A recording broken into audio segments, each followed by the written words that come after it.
Bonjour à tous, nous continuons aujourd'hui le système digestif et nous étions rendus la dernière fois à la sortie de l'estomac, donc le chyme qui sortait par le pylore.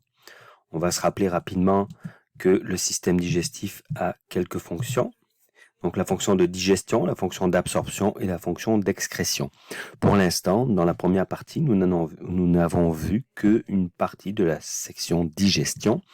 Donc, rendu à l'estomac et à la sortie de l'estomac, il n'y a eu que découpage des aliments en nutriments pour l'instant.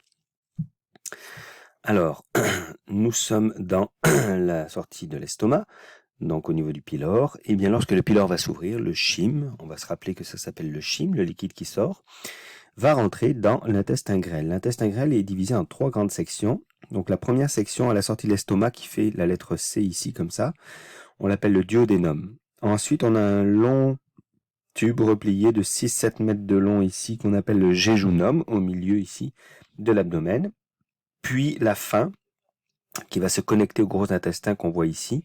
Alors la fin de cet intestin grêle s'appelle l'iléon, donc c'est la zone qui va aller se connecter au gros intestin. Donc les aliments vont y rester plusieurs heures et c'est dans l'intestin grêle que se fera l'absorption. Mais avant ça, il y a plusieurs organes qui vont intervenir dans le duodénum. Donc ici, on voit le parcours des aliments tout au long de l'absorption. On y reviendra. Alors, on est dans le duodénum ici et on voit que en fait même 3 organes sont connectés dans le creux ici du duodénum. Alors, il s'agit du foie, qu'on voit ici, un énorme organe qui a plein de rôles dans le corps, du pancréas qui est ici, et on voit en vert, on va la voir après, la vésicule biliaire. Alors, le foie va créer la bile, qui, on le verra dans le 3e cours, aide à la digestion des lipides, et le pancréas va créer de nombreuses enzymes digestives, et il va notamment également libérer des substances pour neutraliser l'acidité du chyme. Et oui, parce qu'on va se rappeler que l'estomac a libéré de grandes quantités d'acide pour digérer les aliments. Alors il faut rapidement les neutraliser, sinon eh bien, le liquide sera trop acide et risque d'endommager l'intestin grêle. Donc le pancréas ici et le foie, cet énorme organe, libèrent, donc ce sont des glandes qui vont libérer des substances digestives. Alors la bile et des enzymes digestives, on y reviendra plus tard. Alors on note au passage donc la présence de la vésicule biliaire qui est un réservoir qui ne fabrique rien en réalité, qui fait juste stocker la bile que le foie fabrique. Donc le foie fabrique la bile, il la stocke dans ce petit réservoir et lorsque des lipides doivent être digérés, eh bien la bile va être libérée pour aider à la digestion.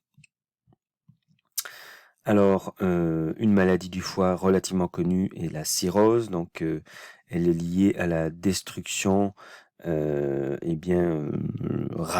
rapide, mais fréquente de cellules du foie, et à un moment donné, le foie commence à avoir de la difficulté à se régénérer.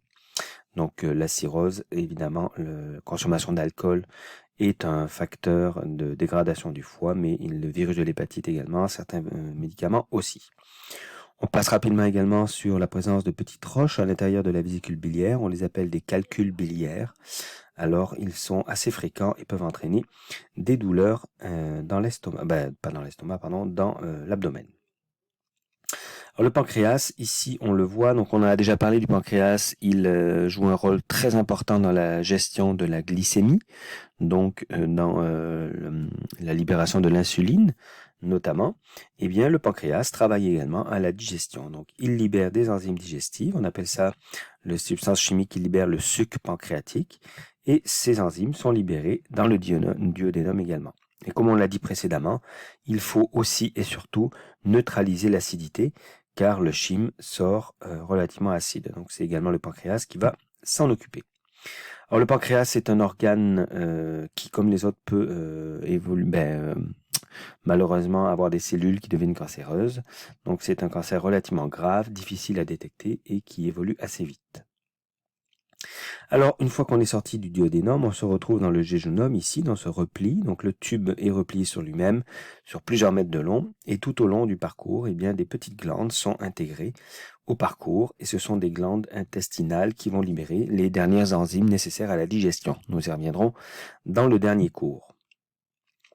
Alors une fois que tout est découpé en tout petits morceaux, et bien là maintenant il s'agit d'absorber, on est dans la fonction d'absorption. Alors c'est dans les parois de l'intestin grêle qu'on va retrouver les sections capables d'absorber les nutriments. Donc un intestin grêle vu en coupe, ça ressemble à ce que vous voyez à l'écran ici, donc le tube, et vous voyez qu'il y a la paroi intestinale qui est parsemée d'énormément de petits replis. Alors les gros replis que vous voyez ici, on appelle ça des valvules connivantes, donc c'est la grosse section, et chaque petite valvule connivante est elle-même constituée de petites villosités.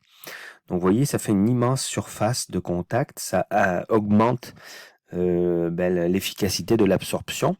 Donc plus il y a de replis et plus il y a d'endroits à travers lesquels les nutriments peuvent se faire absorber. Donc on répète, ça c'est la paroi intestinale, on est en coupe. Donc c'est comme si on avait coupé un intestin, et là on voit l'intérieur de l'intestin, là on voit les bords, et là on voit que sur la paroi, il y a des replis qui sont constitués eux-mêmes de petits replis. Donc ces gros replis ici, là ces grosses vagues, on appelle ça des valvules connivantes, et chaque valvule est constituée de petites villosités intestinales. À noter évidemment qu'il y a des fibres musculaires tout autour pour faire avancer les aliments à l'intérieur de l'intestin. Alors si on regarde plus précisément de quoi est fait une villosité, eh bien, sans surprise, c'est constitué de cellules. On se rappelle que tout est constitué de cellules dans notre corps, évidemment. Et en fait, c'est à travers ces cellules qu'on appelle les cellules épithéliales, donc des cellules qui vont absorber. Ici, on est dans le creux de l'intestin. Là, on est dans la paroi de l'intestin. Donc, on voit que les nutriments vont arriver ici et ils vont passer à travers les cellules épithéliales pour, on se rappellera que c'était l'objectif de la digestion, pour entrer dans les vaisseaux sanguins. Donc, les petites artères et les petites vénules qui repartent. Donc, artérioles pour petites artères, vénules pour petites veines. Donc, et également les vaisseaux chylifères qui sont reliés au système lymphatique. Donc, on a les nutriments qui vont passer à travers les parois et qui vont aller dans le réseau sanguin ou le réseau lymphatique. Nous reviendrons plus tard à ce qu'est le système sanguin ou le système lymphatique, mais pour l'instant, on voit que tout passe à travers les cellules épithéliales, et voilà, c'était l'objectif de la digestion. Les nutriments sont assez petits, ils peuvent passer à travers les cellules et on peut les envoyer dans le sang. La maladie de Crohn est une maladie liée à une inflammation permanente de la paroi de l'intestin. Alors ça peut être le côlon ou l'iléon, donc l'intestin grêle ou gros intestin, ce qui crée des problèmes dans l'absorption des nutriments notamment et des douleurs. Alors on est rendu dans le gros intestin, donc tous les nutriments importants ont été absorbés et on est donc dans l'iléon qui se colle ici, qui se rattache au gros intestin. Donc le gros intestin, on le voit ici, c'est toute cette section-là. Donc on arrive, l'entrée du gros intestin s'appelle le caecum. Ensuite, on a le côlon qui va le prolonger ici. Et vers la fin, donc la dernière section, c'est le rectum, avec le muscle final qui va permettre l'évacuation des déchets, la défécation, donc qui s'appelle l'anus. Donc vous voyez ici les différentes sections et on retrouve ce petit morceau ici qui est un vestige de notre passé digestif et qui ne sert plus à rien, mais qui des fois se remplit de déchets alimentaires, et s'il s'obstrue, s'il se bouge, il peut s'inflammer et devenir extrêmement douloureux. Donc c'est la fameuse appendicite qui veut dire l'inflammation de l'appendice. Donc cette petite section ici qui va créer des douleurs et qu'il faudra éventuellement enlever pour faire disparaître les douleurs. Alors, le gros intestin, il fait environ 1,50 m. L'intestin grêle, on l'avait nommé, il fait à peu près 6-7 mètres de long. Et le gros intestin, à quoi sert-il? Eh bien, donc, c'est par là que les déchets alimentaires vont circuler pour être évacués au moment où on ira déféquer. Mais il y a également des milliards de bactéries qui vivent à l'intérieur.